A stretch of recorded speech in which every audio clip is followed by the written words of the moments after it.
A fé em Cristo é a base da nossa vida.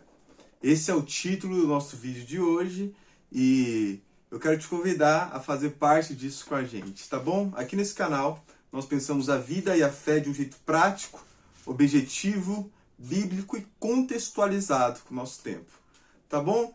Estamos aqui em uma série sobre 12 lições da vida de Paulo, baseado neste livreto aqui que eu escrevi, tá? Aqui eu selecionei algumas das lições sobre os textos paulinos que eu amo de todo o meu coração.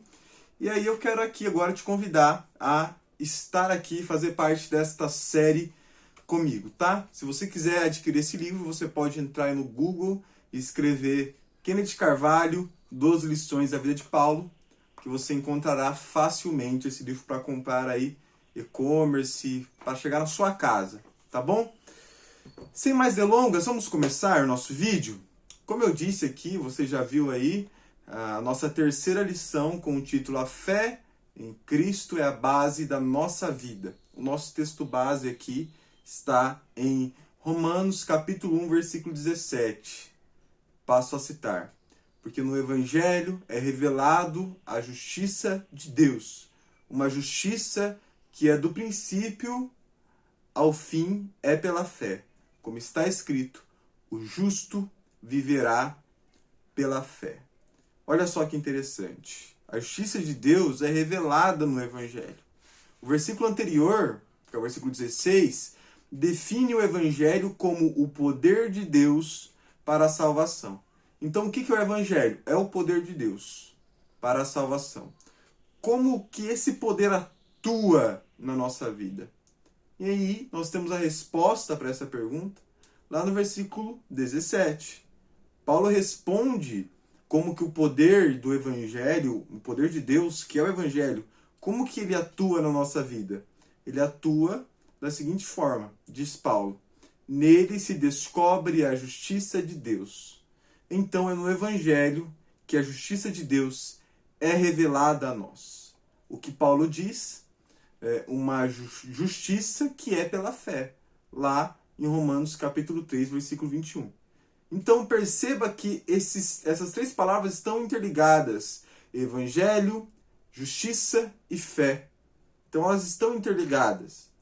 O que diz Charles Hodge, o grande príncipe de Princeton, conhecido como príncipe de Princeton, teólogo reformado, no seu comentário aos Romanos, ele diz: não é a retribuição que torna o Evangelho eficaz, mas o fato de que nele se revela a justiça de Deus que salva os pecadores.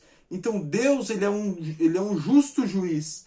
E Deus, sendo um justo juiz, soberano, tendo poder sobre todas as coisas, ele opera a sua justiça salvando os eleitos.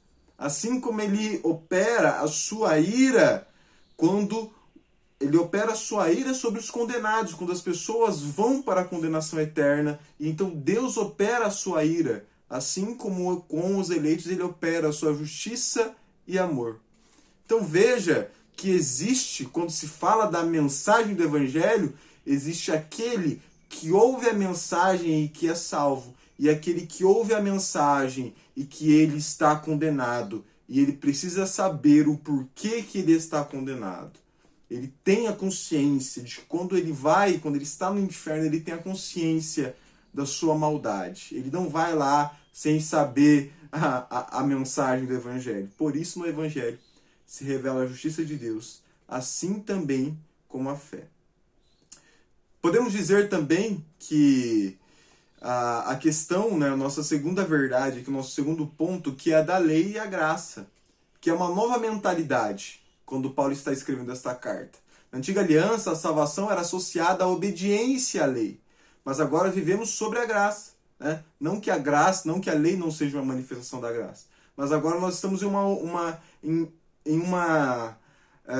não quero usar o termo dispensação, por não ser dispensacionalista, mas agora nós estamos num pacto da graça, tá bom?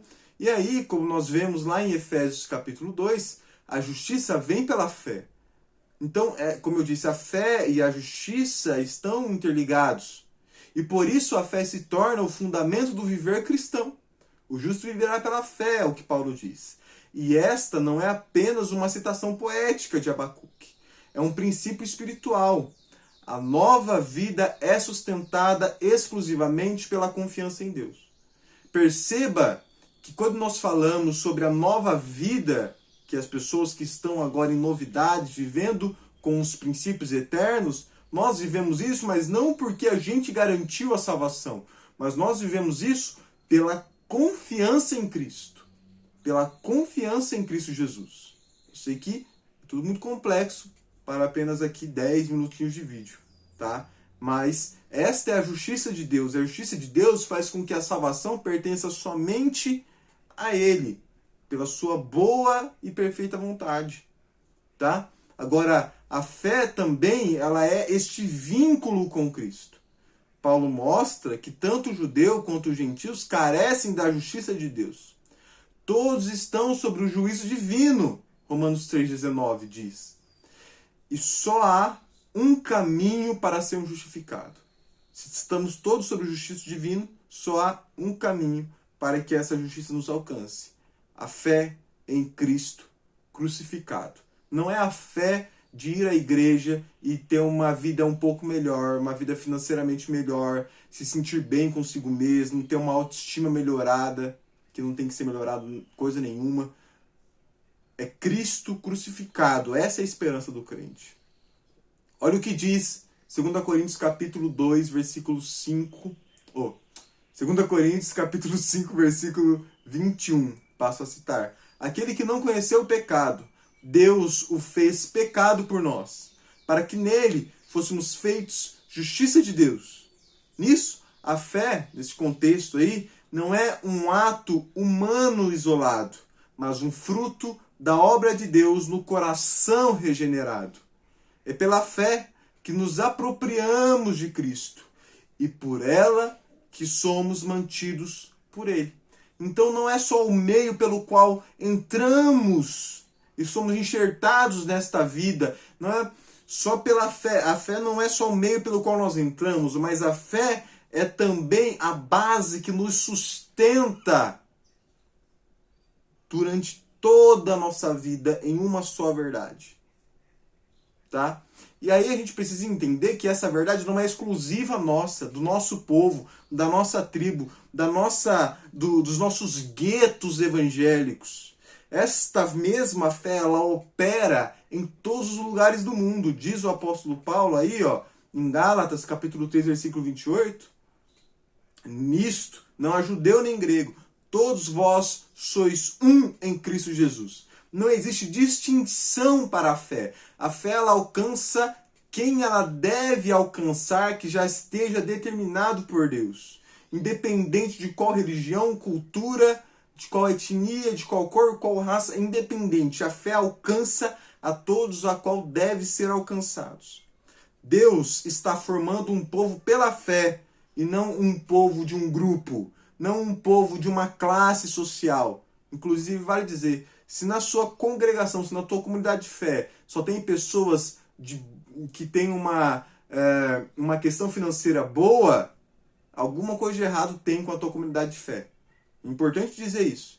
A fé a todos os povos, línguas, tribos e nações. Isso é a beleza da eleição. A graça soberana é estendida a quem Deus escolheu, independente de qualquer grupo que essa pessoa faça parte. A natureza da fé, João Calvino vai comentar então, lá em Hebreus capítulo 11, versículo 1. Ele define a fé da seguinte forma: firmeza, segurança, substância das coisas que esperamos. A fé, ela não é somente confiança, mas ela é a firmeza, ela é a fidelidade, ela é a substância das coisas que esperamos. A fé é que nos sustenta mesmo quando não vemos. Como Jesus disse a Timóteo, bem-aventurado os que não viram e creram. Isso está lá em João capítulo 20, versículo 29.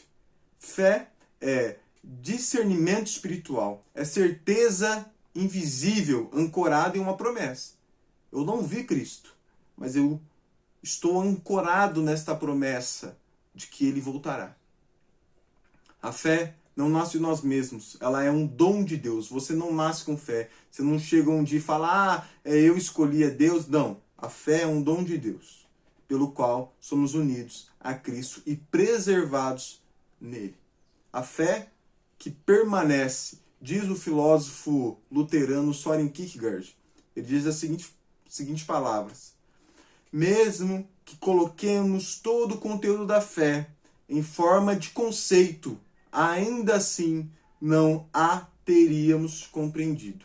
A fé, ela é um absurdo, como diz o próprio Kierkegaard no livro Temor e Tremor. A fé, ela é um absurdo que nós não somos capazes de entender, nós somos incapazes de conhecer a fé em sua plenitude. E, por vezes, nós queremos rotulá-la. A fé é um mistério.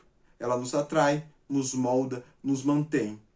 Não podemos controlá-la, não somos controlados, mas somos controlados por ela. Quero reformular. Não podemos controlá-la, mas somos controlados por ela. Entenda que a fé, ela está por aí, como diz a parábola, alcançando becos, valados e esquinas de uma maneira indomável, que eu e você não podemos controlar e não podemos fazer com que só faça parte do nosso grupo as pessoas que queremos, porque a fé, ela está além das nossas limitações mentais. Ela não é só um meio, grave isso, ela não é só um meio pelo qual entramos na comunidade de fé, mas ela também é um meio, ela é a base que nos faz permanecer até o fim. Cristo já disse, né? Paulo escreve dizendo aos Filipenses que Deus opera em nós tanto querer como efetuar, né? E que tudo aquilo que Deus começa, Deus termina. Bom, esta é a nossa terceira lição. A fé em Cristo Jesus é a base da nossa vida, e não só da nossa vida cristã, mas da vida como um todo. É importante dizer isso, tá? E eu quero te convidar, diante disso, a fazer parte desta série e estar conosco na nossa próxima lição, que é a lição de número 4, tá bom? Para isso, se inscreva aqui e ative o sininho, tá? Comente, diga o que você achou, o que você sente, tá bom? Para que esse vídeo possa alcançar o máximo de pessoas possíveis. Compartilhe aí com seus amigos, com seus irmãos, com a sua comunidade de fé, tá bom? E se você comentar aqui e tiver dúvidas, eu vou responder com todo carinho, tá? Deus abençoe e até a próxima.